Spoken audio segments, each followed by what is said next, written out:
दीवानी हो जाएगी। हाँ भगवान जब भी देवेला छप्पर फाड़ के देवेला। जब ली है नु तो बहुत गलत जगह से फाटी। ये फाटी तो फाटी लेकिन आँख भी अच्छा बा।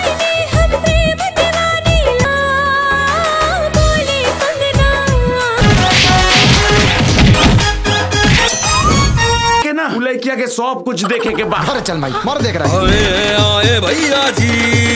नमस्कार दोस्तों, आप सभी को बता दें कि आप सभी ने मनी महाराज का वेलकम मूवी का आप सभी बेसब्री से इंतजार कर रहे थे। इंतजार का घड़ी खत्म हो चुका है। आज 10 तारीख और 5 दिन बाद आप सभी को 15 तारीख के आप सभी के नज़दीकी सिनेमा घरों में रिलीज हो रहा है, तो देखना नहीं भूलिएगा। और मूवी के देखने के लिए कितना एक्साइटेड है आप लोग कमेंट करके ज़रूर बताइए।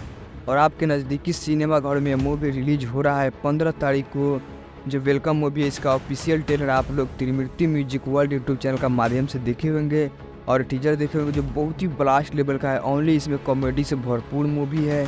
जो वेलकम मूवी है इसमें मनी महाराज का ऑल टीम काम की जो जहाँ पे और मनी महाराज के गांव में भी शूट हुआ है मूवी, तो देखना नहीं भूलिएगा। पूरा देहात में मूवी शूट हुआ है जिसमें मेन लीड में बेबी काजल और मनी महाराज नज़र आएंगे। तो आप सभी कितना एक्साइटेड है कमेंट करके ज़रूर बताइए। और मनी महाराज के ओरिजिनल फैन है तो चैनल को सब्सक्राइब कर दीजिए। Thank you.